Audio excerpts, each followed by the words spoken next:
Welcome and good morning to you. I'm Mike DiLisio. I be Chris Yee. And no one told me we were doing pirate voices, or I would refuse to come on. My name's Dan Hughes. Hello. Dan, we're That's not doing fantastic. pirate voices. Okay. We are. Why? Why? You ask, Dan? Yes. Well, yeah. Well, why are we doing pirate voices, Mike? Because this is Pirate Board Game Breakfast. We've taken over the airwaves, Dan. We have Arr! taken over the airwaves. And so while technically, we've done this once before, this group of hosts, this is our official inauguration of the Pirate Board Game Breakfast, which we're going to do every so often. And this gets our episode 1 label here. So we're very excited. We're happy that you are here with us. And gentlemen, are we excited about this? Are we excited about this new venture? I'm absolutely ecstatic. We're going to be the #1 show on the Dice Tower. This time tomorrow, 10 million views. I'm calling it now, Mike. I'm calling it now. Yeah, 10 million views. 10 million views, yeah. I think there is demand for it. This is like the pirate radio, right? This is like pirate radio of the 60s and 70s, right? We're going to be doing rock and or roll, and we're going to be doing this without Tom's, supervision. This is just us. We're doing it. And if you don't like it, you can go stuff a Cornish game hen.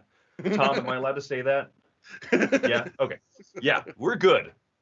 All right, well, I thought we might make it through the introductions without a Simpsons reference from Chris, but I was sorely mistaken. So, with that being said, I think it's time that we all take a look at some lovely contributors, shall we?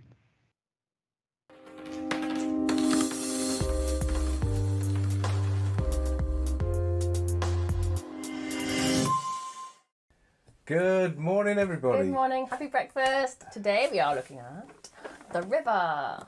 This is a Days of Wonder game, 2 to 4 players, and it's a great little worker placement. Yeah, so this is it's fairly simplistic, if you want to put it that way. It's cute. It is cute. It's a Days of Wonder worker placement and tile laying game, and basically the idea is that you're building up a little settlement along a river. As you sort of, long winding. Yeah, you go along the windy river building up your settlement.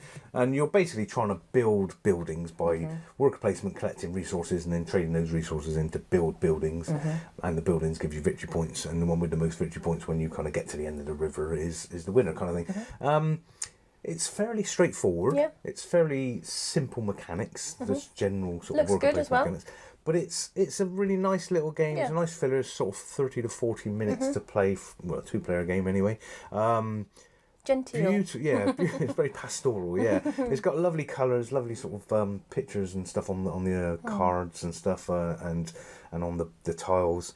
Really nice production from Days of Wonder, as you would expect. So it does look really sweet on the board. You've still got to think about what you're doing and try and get, with the worker placement, you've really got to think about where you're putting it. Yeah, because there are quite a lot of sort of, stop you from getting it first. Take that in sort of single placement spots where I was going to go there and you've blocked it sort of thing. So I guess as a 4-player game, it'd be a little bit more challenging because there'd be a lot more blocking going on. But for its simplicity, it is very nice and it's a good filler sort of worker placement. Yeah. So yeah, we recommend this one. If you've not played it, check out The River by Days of Wonder. I think we should go to the river. Yeah. See you on the next breakfast, guys. Bye. And check out our channel if you fancy some more 2-player reviews. Bye. Hi, this is Ambi from Board Game Blitz, and today I'm going to talk about Escape of the Dead minigame, which is a solo zombie survival dice game.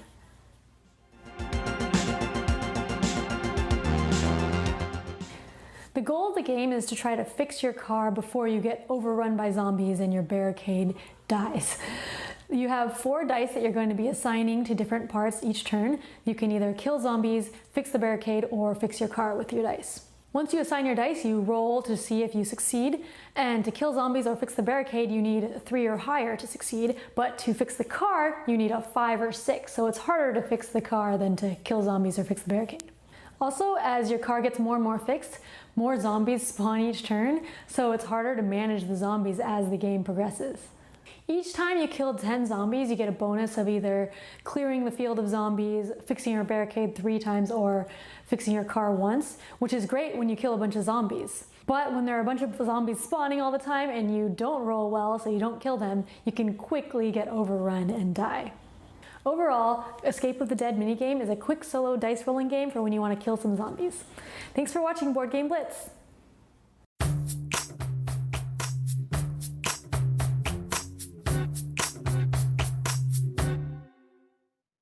Right then, I've been watching this this so-called YouTube show, and I've been solely disappointed in the level of quizzes that's been going on. I don't know if you agree, Mike and Chris, but it's been inadequate, basically. This whole episode, I've been disappointed so far. Yes, Dan. That is correct, Dan. I think there's a word that you would use. What's the word you use when something it's shocking? It's been shocking how poor the. Yeah, it's been shocking. It's been bobbins is what it's been. But yeah, well, you see, this is a family-friendly show, Dan. Okay, exactly, go ahead. Exactly. So what the problem with this quiz is there's not enough Elvis Costello in it, Mike. I'm sure you'll agree, and I'm sure Chris, you would agree, because Chris, as everyone knows, 100%. is a massive fan of British new wave music of the late 70s, aren't you, Chris? It's your favourite genre. Rock me, Amadeus. No, that's German. That's Falco. That's Falco. He's German, and I think that's I'm aware, Mike. I just said that. Outrageous. So we're going to have a quiz that's based on Elvis Costello, okay? I love it. I love it. Yeah, there's going to be a number of rounds depending on how long this goes on for, which we don't know. Okay. And the first round is going to be called "What's So Funny About Peace, Loving, and Understanding." You know what's ironic? Oh, I'm not gonna give this away because it may be a quiz answer, but go ahead. Well, no. All my answers could be brown suede shoes. This is going to be about the differences. Can the Americans understand the language that the British speak, and also the Australians speak? Because what I'm going to do is I'm going to give you each 4 words, and within those 4 words, you're going to get 2 points if you can identify which one is the Australian slang language as opposed to the 3 that are British slang language. Have you got? Oh, easy. Oh, Yes. well, you think so, do you? You think so? So I've got 4 sets of 4, and first of all, we're going to have we'll have Mr. DiLisio up, okay? And then you're going to get an additional 1 point each if you can tell me what those words mean as well. Oh, okay. Okay, right. So And so I'm trying to guess the Australian. There's one Australian among 3 British. Correct. 1 Australian among 3 British, and obviously people in the chat they can guess as well. You've got a little bit of an advantage if you are British or Australian in this game. I would think so, yes. To be clear, I'm not looking at the chat right now. Before people get up in arms about me cheating, I'm not looking at the chat. I have no access to the chat right now. You often said you never look at the chat. You often said there are a bunch of idiots in the chat, haven't you, Mike? No, that's not true, Dan. That is slander, and I frankly won't stand for it. All right, here we go. Okay. So your 4 words are gormless, bludger, dishy, and wangle. Okay. Gormless. Yeah. Bludger. Bludger. Bludger. Yeah. Dishy. Dishy. And wangle. And wangle. Okay. Yeah. None of these are rude because this is the Dice Tower. This isn't correct. Our podcast, correct. So we can't. And I'm just writing down the number of which one is which one is the down under one. Just tell me because Chris has got his own. You just need to tell me. Oh, which okay. One's Australian one? All right. I'm 99% sure that gormless is British because I think I've heard you say that. Okay. I'm gonna go with bludger. Ah, you're right with bludger. Yes. Very good. That sounded like something Crocodile Dundee would say. Okay. So, Mike, what does bludger mean? Bludger, Dan, is it's a particular type of hammer. No. It's like a sledgehammer. It's someone who's lazy. It's a lazy bludger. Clearly, Mike. Clearly. Now, don't judge me when I get my wrong. And what does gormless mean? Now, you did get a clue there in that I have referred to you as gormless in the past. Oh, then it means exceedingly handsome. No, it means idiotic. So you don't get a point for that. So all right. Dishy. What does dishy mean? Dishy means wishy-washy. No, a dishy. They're quite attractive. They're a dishy hunk. Oh, so, okay, I get that. I can see that. I thought there's you can say a dish here. I've not heard that, Mike. To be honest, I'm not surprised you've never heard that. That man is dishy. Got it. Yeah. Ooh, what a dish, you'd call them. I've heard that. Yeah. And wangle. Now be careful here, Mike. Wangle. Yeah. What does wangle mean? Wangle. I mean, I almost wonder if it means like a get together or something. It means to kind of persuade almost. If you wangle a free ticket at a concert, you would kind of that kind of thing. So there you go. So you got 2 points out of that. It's not bad. Okay. 2 points. Yeah.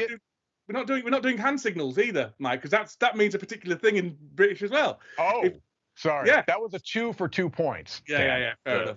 The front facing too, my friend. Yeah. Okay, Chris, these are 4 for you. Are you ready? Oh, I'm so confident that I'm even just going to guess which one is Australian before I hear the words. Okay. Because it'll be just as good as if I Okay. So we've got Chuck, Dosh, Snog, and Chock-a-Block.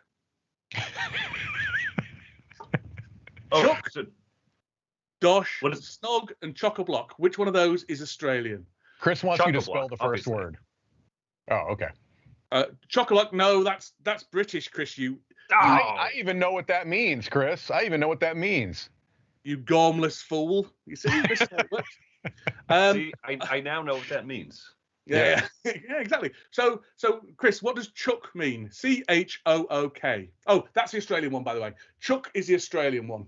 Chook. They shorten all the words out there, so that's a chipmunk. You were so close. If you just actually used your brain and thought, do they have chipmunks in Australia? No. You might have got there. But it's a chicken. A chicken is a chuck. Come on, Chris. Chucks go cluck. Everyone knows that. That's a big phrase in Australia. It is. Dosh. What does dosh mean? That would be handsome, wouldn't it? No, it's money, Chris. Money. Got a bit of dosh. Oh, I was thinking dish. Okay, next one. Yeah. We've had dish already. Snog. This is an easy one. Snog. You must I know this one. That's a kiss fervently, right? Yeah. That's a kiss. That's a kiss. Fervently. Wow. Okay, that's a nice modifier. Okay. Thank you. And chock-a-block. What's chock-a-block? Oh, that means to do something completely incorrectly every step of the way. Basically, what you're doing with this game show. Your game show is chock-a-block, Dan. This game is chock-a-block of extraneous use. That's correct. It's full. It's full of things. Chock-a-block is full. Mm-hmm. Yeah. Okay. I'm taking that point. You can have half a point for that, Mike. I'm writing down half a point just in case. I'm using tally. How do you do half a tally? It's going to mess up Roy, but that's okay. I concede the half point. Okay. The half of a tick mark is, I think, -5. Right. Okay. Right. Okay. So we're back to Mike again now. Back to Mike. All right. Okay. So we've got jiggery pokery, miffed, codswallop, and whoop whoop. I wanted this one. One more time, quickly. Sorry. Jiggery pokery, miffed, codswallop, and whoop whoop. I'm going to say whoop whoop. You're right. You're good at spotting these Australianisms, aren't you? That's impressive. So what does whoop whoop mean, Mike? Whoop whoop means like an expression of joy. You gormless fool. I'm going to call you that forever now. No, whoop whoop is the middle of nowhere. He lives out in whoop whoop. Apparently, that's all of Australia, isn't it? Isn't basically all of Australia whoop whoop? Pretty sure it is. Yeah. Like people live on the coasts. Yeah. Okay. Okay. That's the subtitle for the country of Australia, Mike. It's Australia : whoop whoop. Yeah. Whoop whoop. They're all asleep. They don't care. What's jiggery pokery? Jiggery pokery, like cobbled together. Oh, no, not really. Jiggery pokery is a bit of messing around. I did a bit of jiggery pokery with the engine and it started working, for example. Okay. All right. Okay. Yeah. Okay. Now this one should be easy. Miffed. Surely you know. Means annoyed. Annoyed, bothered. Yeah. Mildly annoyed. Yeah. Yeah. And codswallop. I think I've actually even heard this before, but I cannot for the life of me remember like what a codswallop. I can come up with something fake, but I don't know what it is. It's a load of rubbish. It's which rubbish is an English word as well, I suppose. But it's not right. It's codswallop is what it is. It's just nonsense. Okay. Nonsense is a good word for it. That's it. Okay, Chris. Mr. Merriam-Webster. How many points did I get there, Dan? Let's not skip over the points. You got 5 in total, so you got 3 points there. So you're on 5.5 at the moment. Yes, pretty good. I love it. Chris, you're only on one. You're going to have to do really well here. This one, there's some easy ones in here. I'm convinced of it. Okay, so we got Whinge, Starkers, Larrikin, and Wazak. Why don't I get Chris's? I know like half of those words. All right. Okay. Hit me with the second one again. What was that? Starkers. Okay. Actually, you know what, 3 and 4 also. I'll do them all. We got Whinge, Starkers, Larrikin, and Wazak. I'm going to say the second one, Stalkers. That's Australian. No, it's Starkers. That's British. The Australian one is Larrikin, who is somebody who's up for a laugh, somebody who's a jovial character. Is that right? So guessing what they are, I think the Larrikin is someone who's up for a good laugh. Yes, that's correct. That's a point for Chris. And what? This is outrageous. What? Whinge is what Mike is doing right now, is complaining. Yeah, Whinge is what Mike's doing right now. This is complete cotton swallow. I forgot about that bit of the quiz. Okay, Starkers.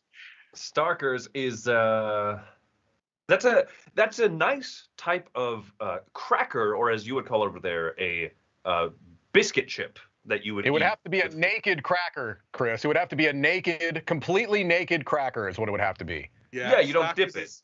Starkers is nude. Yes. He was in his stat. He was Starkers. And finally, I'm pretty sure that's a name brand of cracker. Okay, it's the last one. What? Well, it might be. Wazak. Wazak is a 19th century opera. Well, it may well be, but I'm unaware of it, so therefore I'm going to ignore that. No, Wazak is a fool, so you'd be a gormless Wazak, for example. They might be 2 words you would put together. Okay. Oh, I'm thinking of Wozak. Okay, silly me. So there you go. At the end of that round, we've got Mike on 5 or 5.5, depending, and Chris on 3. Okay. Yes. 5 to me, 3 to Chris. I'm reiterating for the benefit of Roy, because I know it can be hard to keep track with these points. Yeah. So So now we're going to carry on with the Elvis Costello theme, obviously, and the next round's called Watching the Detectives. Okay. Nice. Now, what was ironic was the first one was called What's So Funny About Peace, Love, and Understanding, right? Yep. That's not an Elvis Costello song, although he's most famous for it. He sang it. He did sing it. You're correct. Yeah. All right, go ahead. Watching the Detectives. I'm just saying that this whole Mike's now on. Well, I'm taking that 0.5 away from him, basically. Fair enough. Yeah. All right, here we go. Okay. So I don't know if you're aware, guys, but I have a game called Core Quest that I developed. Never heard of it. I barely even mention it. Correct. And to cut a long story short, it's got little bits of narrative that get read out, and I've done a little bit of an audio book for this. And my friend Lee Wardle, the incredibly talented musician, has done a little score underneath it. Right. Now this is all relevant, I promise.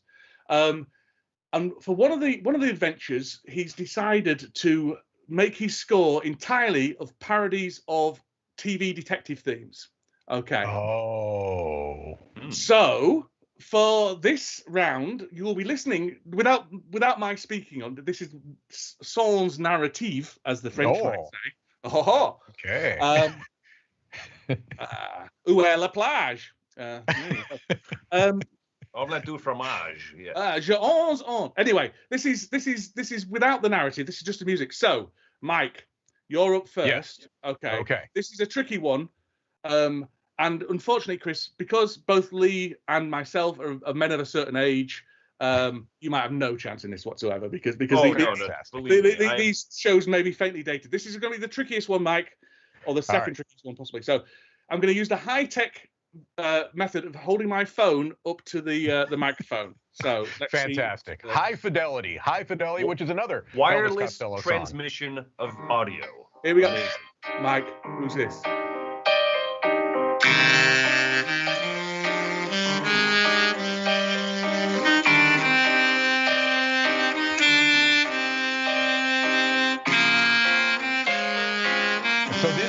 That's parodying a TV detective show?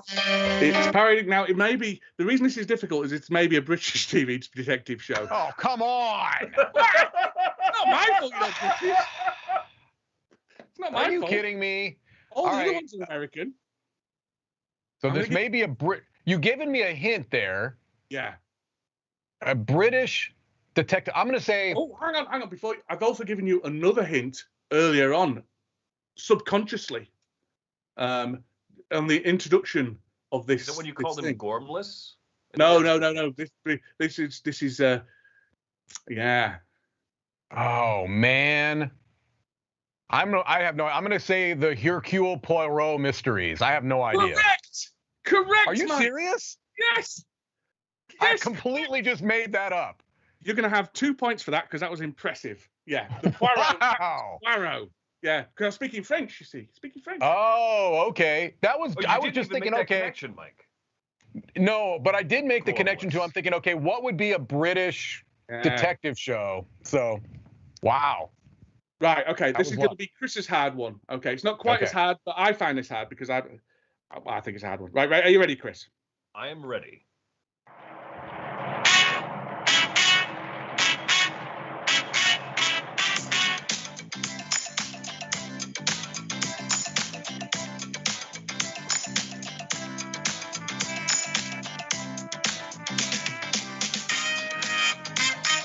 That's enough of that. Right, Chris.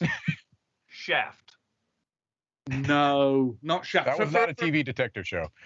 For a bonus point, Mike, can you identify that? No. The Mod Squad? It's a hard one. It was Kojak. Oh, that was Kojak? Who loves you, baby? Who loves you, baby? About Kojak the other day because there's a local Las Vegas commercial where this, bald, large fella has a lollipop and he's a, who loves you, baby? The furniture store, that's who. And me, of course, being the age that I am, had no idea it was a parody for like 20 years. Right. Yeah. I'm going to say this. Dan has more than a passing resemblance to Telly Savalas. I'm just going to put that out there. Let the universe do with it what it will. Right. That's now, minus 1 I will point say, in Mike. the interest of time, I think this is going to be our last group, right? We probably won't go to that third whole group. That's fine. I've got four more things, but I'll speed it up a bit. Okay. No, we're good. We're good. So Mike, you've got another one now. Ready? All right. Here we go.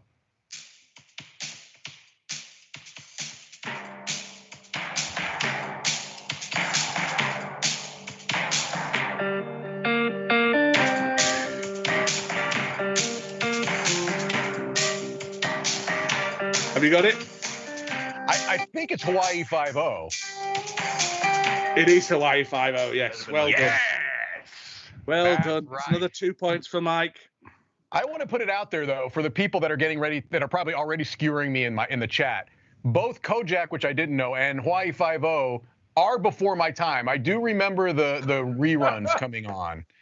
Hawaii 5-0 is before my time. Now, they did do a remake, I want to say, in the last few years, but I never watched it. That guy off Lost did it, I think. Fair. He's a board gamer. And has been on the Dice Tower podcast, I think. Okay, Chris. I nearly said the name of the program now. Okay, this is Scores. Scores for Roy, sorry. Mike got another 2 points there. So the total, we'll figure it out. Yeah, I'm writing down the total already. I'm professional. I've done the quizzes before, Mike. I know what I'm doing. I'm just saying, it's for Roy's benefit because he puts those scores up on the screen, Dan. That's all I'm saying. Right, okay. Well, I'm subtracting and adding scores all over the place. In fact, Roy, I'm going to give Chris an extra point. Roy, so put an extra point on for Chris. Now I'm going to take it away again, Roy. Have you put it on yet? This is ridiculous. Okay, this one for you, Chris, now. Ready? This is easy, this one, Chris. If you don't get this, then I disown you.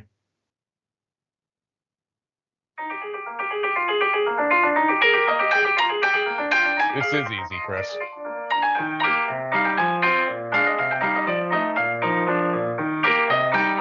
Right, you've had enough of that now. Come on, Chris. Okay. Chris. I have a suspicion this isn't Shaft, so no. I think this might be before my time, so I'm going to throw out. It's before my time as well, but the Avengers. The Avengers. Can I guess? You can guess, yeah. Is it Murder, She Wrote? It's Murder, She Wrote. Of course, it's Murder, She Wrote. This makes sense now. Brilliant. I don't want to. I mean, let's get away with the false modesty. I am brilliant. Yeah. All right. I think Chris has got a slight disadvantage in that he's significantly younger than both of us. But he's only got himself to blame for that. That's all I say. He's only got himself to blame. Okay, so this is your second to last one, Mike. Okay. No. This is your last one, Mike. Okay. All right. All right, let's do Ready. I don't know which one Chris is going to get better, so I'm just going to give you this one. This is... All right.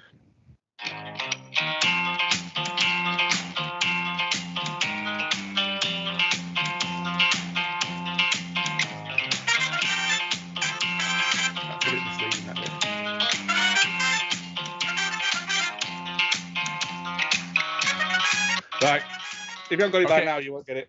I don't have it. I'm going to guess Beretta. Beretta? Yeah. I haven't even heard of Beretta. No, it's not. Chris, have you got any idea? Oh, okay. He hasn't, has he, basically? Let's face it. Dukes of Hazzard. Ah, good guess. Yeah, that's not a good guess. It's the worst guess I've ever heard in my entire life. No, that was Magnum PI. It was in a different key. Oh, I was never a fan of Magnum PI. How dare you? That's -1 point again for Mike. So he's back You're on. You're killing Roy. Roy's going to go on strike after this. Right, and this is your last one, Chris. This is an easy one, but it might not be for you because you're not so bright. Okay, ready? I'm ready.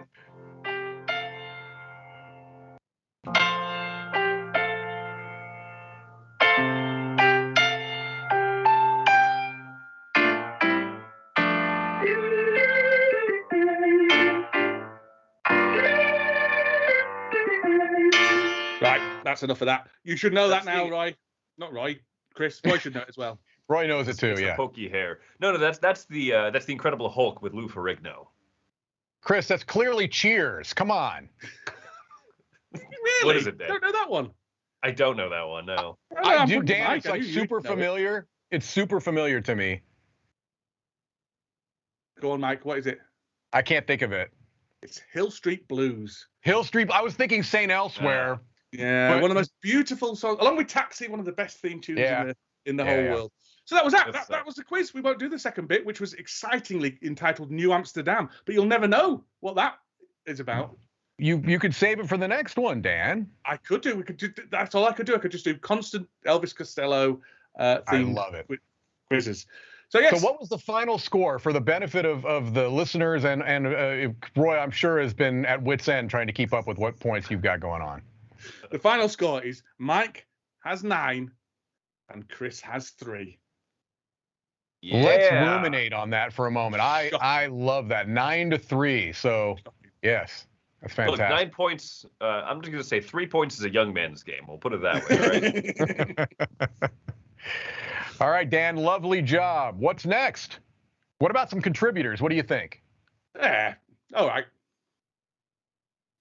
Hey everybody, this is Nick Traeger with Meeples on the Ground, and today I want to talk to you about a game called Kabuto Sumo.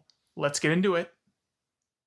It's springtime in Japan, and the rhinoceros beetles have returned from their travels. Now, out in the wild, you can find them butting heads to show off their wrestling skills and impress their insect friends. This is the origin of the phenomenal World Insect Wrestling Championship. In Kabuto Sumo, you are one of the contending beetles, battling for supremacy in the ring and your place in the pantheon of legendary wrestlers. So this is Kabuto Sumo by BoardGameTables.com, and this is set up for 2 players right now, but it goes all the way up to 4 players. At the beginning of the game, each player will go ahead and pick each wrestler that they decide to go with, and they will have special pieces that go along with them. And then you go ahead and you'll set up the board for how many players. Again, we're doing 2 players. And the point of the game is each turn, a player will take one of their pieces from their supply, put it on this little ramp here, and push that disc on, hoping to knock off other pieces or eventually the other player's game piece. Because once that happens, if you're able to do that, then you are the winner. Now, you gotta be careful with pushing on all your pieces, because if you ever run out of all your pieces and you can't push anything on your next turn, then you lose and the other player wins. So that is a quick overview of Kabuto Sumo. Well, I hope you all enjoyed that overview, and we'll see you next time. Bye! Hi, everybody. Hello, we are Ryan and Bethany. From Ryan and Bethany Board Game Reviews. Today we're talking about Tiny Epic Galaxies. This is the expansion Beyond the Black. Beyond the Black. This adds on to what you already know and are familiar with in Tiny Epic Galaxies, but now you have these pilots that you can hire. These pilots have specialized ships, so you can trade in your old boring ships for new specialized ships that can do various things better than the original ships.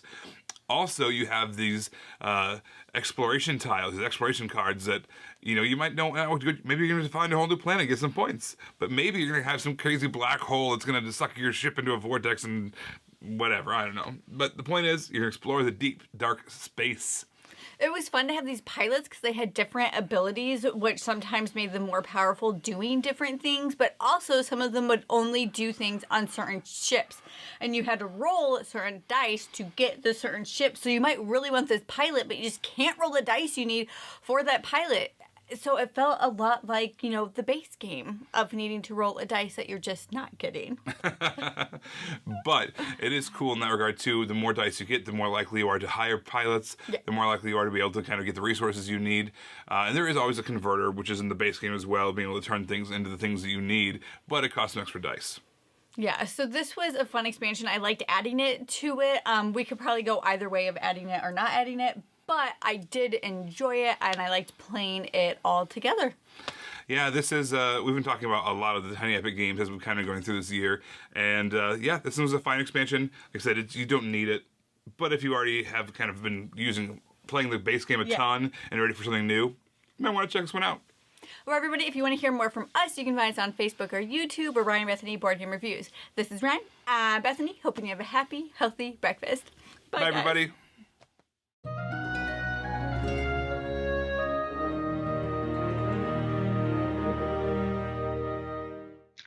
And we're back. We are back. And before we get into the news, I did want to talk about, this is news. I'm not before. This is news. Dice Tower East registration is live. It's live. And if you are interested in going, and you should be, it's in beautiful Orlando, Florida, go to dicetowereast.com and you can register there. It is a fantastic time. Chris and Dan, you've both been to Dice Tower East. Am I correct? That is incorrect, Mike. I didn't mean at the same time. Oh. Yes, you can you both vouch for the. Once for me and once for Chris. No, Mike, I've never been to Dice Tower. You said East, right? Yeah, the convention. You've only been to Dice Tower West. That is correct. So this would be my first time across the, as we say, across the pond. Yeah. Mm-hmm. Is that what we say? No. I might go this year, Mike. I might go this year. I might do. I'm looking at airplane tickets at the moment. Dan, is that the first time we met in person? Unfortunately, yes. Yes. That's why that was the last time I went. The undesirables. Undesirables there. But yes. Fantastic. All right. Well, keep in mind, this is a fantastic event. You want to be a part of it. Go to dicetowereast.com. All right. One of the best. Now let's get into the. Yeah. Oh, yes. Let's get into the news. I'm going to put on my old man specs, my robotic eyes here. All right. And first up, gentlemen, we've got a bit of business news. We've got Goliath Games acquiring Endless Games. And so Goliath Games, the context that I've been familiar with them here recently is that they made a deal with Restoration Games to print lighter versions of some of their titles that are going to more mass market stores like Target. Like they have a smaller version of Fireball Island that I'm aware of that they're starting to put into those stores. But it also says that they have been, let's see here. They've been acquiring their 11th acquisition. What was that? Yeah, that they've been acquiring other companies as well. I haven't really heard about the other ones. Yeah, I hadn't either, but it says the 11th acquisition in 7 years. So they've been busy picking up companies like Pressman Toy. I think it's an interesting idea, taking games that are kind of more in the hobby market and maybe shifting them towards more of a mass market appeal. I don't know. Yeah, sounds good. Yeah. I've not heard of either of these companies. But it's nice to have other people buying up people and becoming bigger in order to compete, isn't it? That's what's needed. A bit of competition there. They do say the competition is good for the consumer. Is that correct? They say, well, it's probably better than a monopoly, yeah. Better than Monopoly. Right. You heard it here first. Wow. Yeah. All right, moving on. This is exciting news.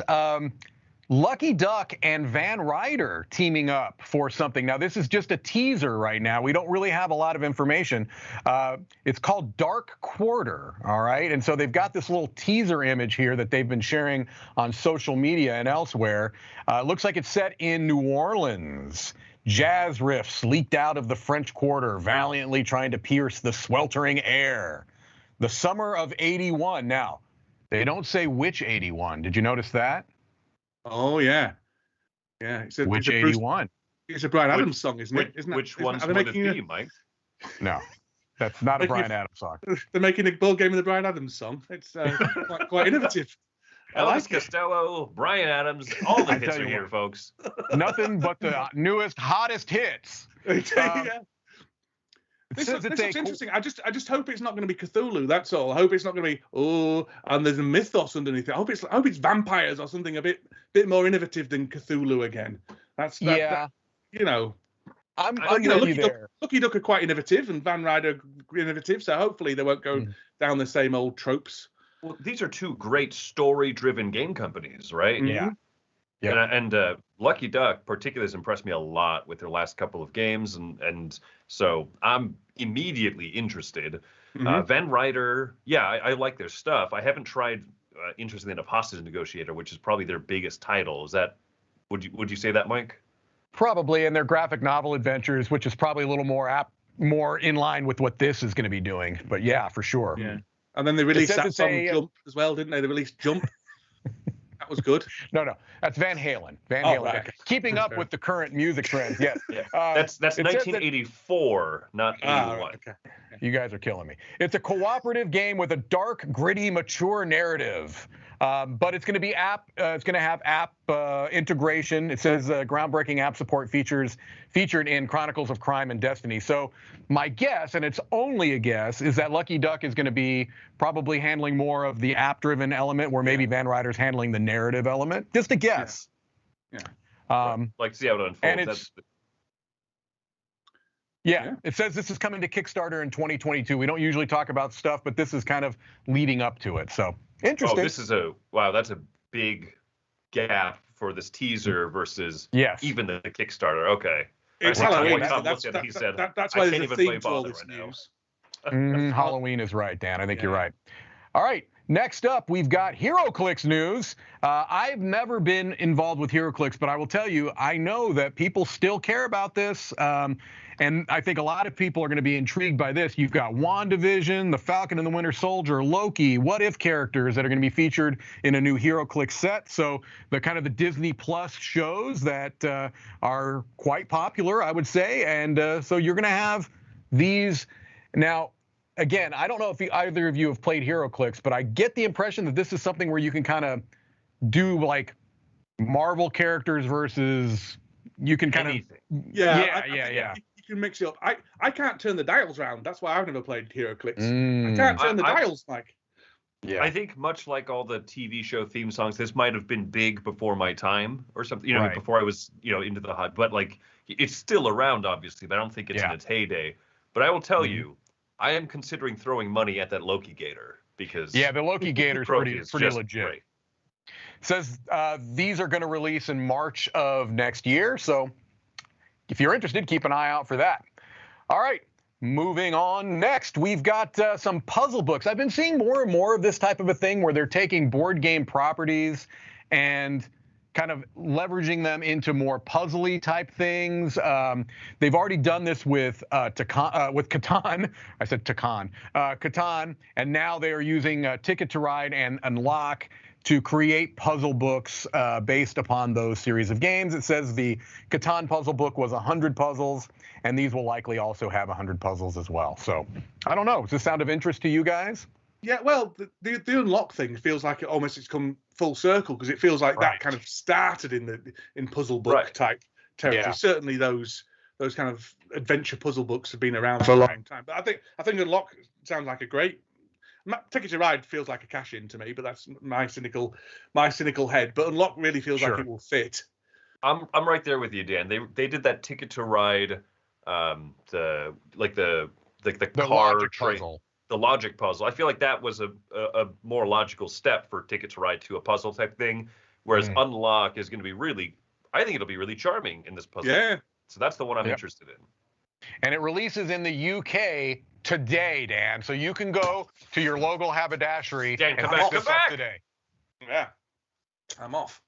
Also, I don't think you'll find it at a haberdashery. All right, here we go. Moving up next. No, you'll find it at the chemist, Mike. That's right, Boots. All right, coming up next, we've got a expansion for a game that I feel like just released, Rift Force. I think we just got Rift Force in the studio here recently, a 2-player card duel, and they've already announced a expansion that's scheduled to release in Germany in late March of next year, with English, French, and Spanish editions coming afterwards. So, Chris, I don't know if you saw this coming through the studio at all, or Dan, if you're familiar with it at all. I read through the rules on it. It sounds like an interesting take on kind of a Lost Cities or Hanamikoji type thing, right? Yeah. Line across the middle, you put cards of different numbers on either side, but you can activate them to like attack the other side. So it's a little more of a head-to-head type thing. Yeah. And I didn't play it. I think Z either reviewed it or is going to or something. But it seems prime for expansions, right? Because each for sure you mix 4 or 5 different types of wizards out of 8. Throw in Guilds. 4 more wizards. Yeah, exactly. for sure. Don't know. I like the art. I'll say that much. You like I remember that was a point of controversy. The fire person versus ice person staring at each other on the cover. Yeah, I don't know. I tend to like Miguel Coimbra's art. I know this is, maybe not for everyone, but I like it. Okay. Yeah, I think it looks all right. Okay. Moving on, we've got the LCG that will never die, Arkham Horror, the card game. They have released they've announced a new scenario pack that's going to release January 21 of next year. Machinations Through Time. Have either of you played Arkham Horror card game? I've only played it like once or twice, but I know it's very, very, very popular. I know Z loves it. Now Roy too.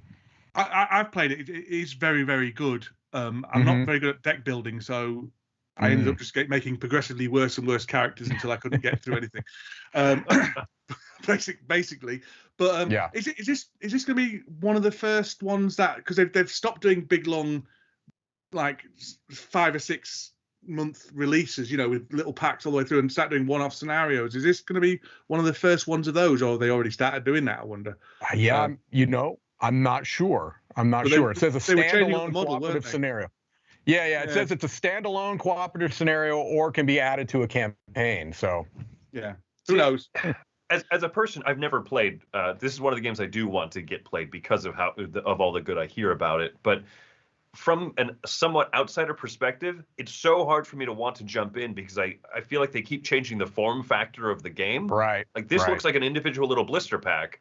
And they just announced they're going to stop making small things and combine in big boxes. And I don't know which way it's going. I'm sure the chat's going to eviscerate me. But Chris, it's really obvious. But it's so hard to jump into a card game like this, like an LCG, if you start with the start early. Yeah, because it's a cooperative, you don't need to worry about the meta or anything like that. So you could just start with the starter deck, and then from the starter deck, starter pack, you can tell whether you're going to like it or not. It's the best. One of the best ways of developing a narrative I've ever played in any game, including ones with apps and all that kind of stuff. It does a wonderful job of developing the narrative. I just like winning more than it lets me. Basically. Yeah, it's difficult. All right, so next up, and Roy, in the interest of time, what I'm going to probably do, and I'm letting Roy know because he kind of runs through these slides, is I'm going to talk just briefly about each of the games, and then that last slide about this Trick or Treat games, we'll talk a little bit more about it. But this is a new game studio, Trick or Treat Games. They had a booth at Gen Con where they had some prototypes. Now, I don't think any of their games are available as of yet, but it says the first 4 titles that we're going to be looking at are scheduled for release in the first half of next year, and then many others planned. So this, I think, is really, really an interesting kind of a model because they've got this unified thematic thing where they're all going to be kind of spooky themed games. So let's just briefly go through the games that they've announced, and then again at the end we'll kind of talk a little bit more about it as a whole. First up is from designer Richard Garfield, a new up-and-coming designer that Richard Garfield may be a little familiar from Magic the Gathering among others, called Creature Feature. All right, he's still got to prove himself in my books. Yeah, That's right. He's unproven, but an up-and-coming designer. So Creature Feature. All right. So it looks like a card-driven game. Next up, we've got a game called Blood Orders. Now, this actually is from a new designer, Nick Badagliat. Yeah. Okay. All right. 2 to 4 players. Powerful but disgraced vampires exiled from a centuries-old order. All right, so again, this horror theme kind of carrying through. We have a very established designer. We have a new designer. Our next one that has been announced is Troll Fest. This is a 3 to 6 player game, a co-design from Bruno Faiduti and Camille Mathieu. And Faiduti definitely has a particular style. 3 to 6 player count makes me think it's going to kind of maybe have a little bit of, the hallmarks of his, maybe some simultaneous card play, things along those lines. He actually did a design diary about this already. And then the last one that's been announced is this World Z League by David Gregg. And this one you can see has some constructs, looks like cardboard constructs and zombie figures that you're flicking rubber bands at to knock over. I'm sold. Right. I'm in. I'm in. Any game you can lose an eye in, I'm in. That's absolutely right. So this new company, right? These are the first 4 that they've already announced. And those are, I think, potentially exciting enough in and of themselves. You've got, some established, well-known designers, some newer designers, kind of an aesthetic all the way around. But they also have other things that they've announced that, to me, are very, very exciting. They've talked to Richard Lanius, who's going to be doing something that is kind of got the Arkham horror type of mechanics, but in a different universe, a Blade Runner, Fifth Element type universe. He's going to be doing something that is potentially based in the Halloween IP, as well as Emerson Matsuchi, who is doing something that is like Spectre Ops, but based around Halloween, where one character is Michael Myers and everyone else is trying to escape from him. You've got a redo of Reiner Knizia's Dream Factory, or Traumfabrik, which is based around movie making, but it's going to be horror movies. So I think all of those are incredibly exciting. And interestingly, you may have seen some of these masks that Tom is fond of wearing, like this creature mask. And I think Chris might be showing a mask right now. I can't see him on my screen, but I'm thinking he is. The company that is doing these made those masks. So they are an established company that have done kind of horror-themed things, and now they're getting into the board gaming market. I think it's pretty exciting. Yeah. Where's your cool mask, Dan? Michael, I'll put my cool mask on. I've got it. Oh, let's see it. There we go. Look. Where's the mask? Where's the mask, Dan? I can't say rude words to you because we're on the dice out, Mike. But that is correct. Yeah. Very nice. No, this is good. I'm not a Cthulhu in sight, other than myself. That's obviously, right. That's right. Which is really, really good. They also make air fresheners, Mike, which they do confused me a little bit. That's what it says on your thing. So I did not know that. Very interesting. Sure. Hey, you've got to diversify, Dan. Revenue streams. It's all about the revenue streams. I think it's about time we had an air freshener themed board game, Mike. I think you are correct. Plug in the board game. I love it. Yeah, I would have a Mars Attacks air freshener. So yeah, this company has access to lots of IPs and everything. So yes, I mean, interested to see what other stuff they come out with. Horror. They've really come out with a bang as well, haven't they? Which is cool. It's just a shame. Looking at the news article, it's a shame they couldn't get things released now, which they obviously wanted to, but because of the shipping issues. It's just they missed that Halloween week, which is a shame for them. But no, it sounds really interesting. It sounds like they're doing some interesting things, especially the Elastic Band one. Buying that. A whole catalog of nothing but spooky games. It sounds like it could get repetitive, but the look of all 4 of these, even though they're all in the horror kind of theme, they all look very different. So I'm interested. Yeah. I'm interested. All right. Just in the interest of time, we're going to wrap up here, and it's going to be pretty brief because we actually talked about this on crowd surfing yesterday. This is Risk Shadow Forces, which is on a pre-order now from Hasbro, and they've got it's not pre-order, it's Pulse. No, I'm saying, yeah, it's called Pulse, but they're calling it a pre-order. Oh, never mind. Okay, I was just trying to actually you. Yeah, well, you can take that well actually and return to sender. Okay, and it's got the Avalon Hill logo on there. It's going to be basically a kind of a new legacy game. Risk Legacy is kind of the one that started all those legacy games. I know a lot of people are excited about it. I want to say the price point was somewhere in the $70 to $80 range, but you can check that out. And again, we did talk about it a bit on crowd surfing yesterday, and so. Interesting, but I know a lot of people will be excited about that. All right, and that is the news, ladies and gentlemen, because we need to keep things moving. We've got a couple of more contributors for you, and then we will come back to see you off. Happy breakfast, everyone. Today I'm here to talk to you about this escape room game, Deckscape Crew vs. Crew, The Pirate's Island. This is a crew versus crew experience. You can have one player versus another, or you can have a team versus another team. And at the beginning, when you're flipping over the instruction cards, it sort of tells you to split into two equal teams, not necessarily by number, but by sort of at least perceived ability. As you work your way through the deck, you'll go through a lot of piratey sort of things. I don't want to sort of spoil too much, but effectively you'll sort of take a card. It will give everyone around the table some sort of puzzle and a question to try and solve, and then each team will get a card or cards from the pile, the next ones in their team colour, blue or red, to then sort of look over as a puzzly clue and try and crack it. The biggest thing is that if you're incorrect, you give that coins card to the other team. And unlike other Deckscapes or escape room games that don't have a timer, it's an interesting twist because Deckscape is normally you can sort of slowly go through it at your own pace. It doesn't really matter. In this, there's the competitive edge that puts sort of a rush on things. You sort of panic, you sort of stumble over potential clues, you double check everything because firstly, you want to be fastest, you want to beat the other team, but you don't want to be wrong.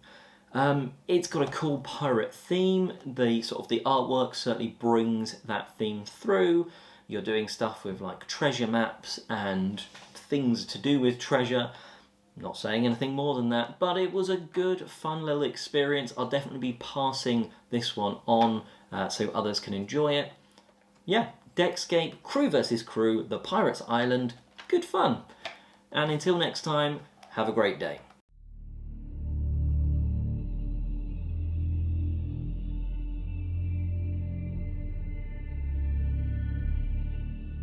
Hey everyone! Today on the Plastic Canvas we're turning Abaddon from Destinies from this into this in just 2 minutes.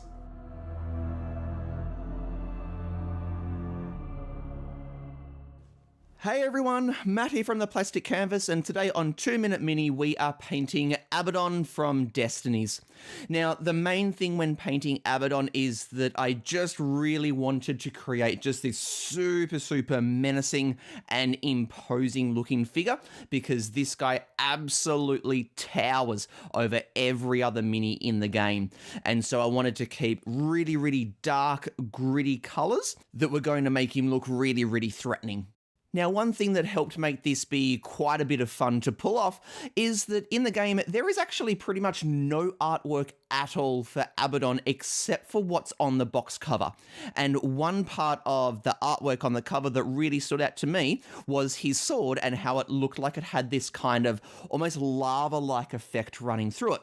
And so that was something that I tried to replicate there as a bit of a focal point, something that would stand out. So I started by giving it a stone-like effect, and then all of the crevices and chunks and things that had been taken out of it that looked like there'd be spots where the lava would be flowing, I put down some white first so that the red that went over the top would be nice and bright. Then Red went over that. Then I dry brushed some red on as well so that it would give a bit of a glow effect. Then I did a thin orange line straight down the middle of each of the red just to make it start looking a little bit hotter. And then using some yellow, I just picked out a couple of spots here and there to create some hot spots just to make it look as though the lava was flowing through the sword and that there were some hotter and cooler spots. I was so happy with how this guy came out. He looks awesome out on the table. But if you would like to see the full version of this video where I go through each of these steps in greater detail, you can head over to my channel, The Plastic Canvas, and I hope you enjoy your breakfast. And that's our inaugural Pirate Board Game Breakfast. Thank you, everyone, for coming along with us on this journey. Before we leave, I want to really quickly remind you, check out DicetowerEast.com if you want to be involved in the best, happiest board game convention on the planet with definitely the best library, I would say. Also, there are 15 tickets left to the Dice Tower Retreat. If you want to get in on that, you have barely any time left. But you should definitely check that out if you are interested as well. But that's it for us. We got to go. What was that? Roy told me something in my ear. Email Sharon@dicetower.com if you are interested in those retreat tickets. But that's all we have time for because we've got to go. We got to be back at 10 o'clock for We'll Play It Live. Until then, I am Mike DiLisio. I'm Chris Yee. I'm Dan Hughes.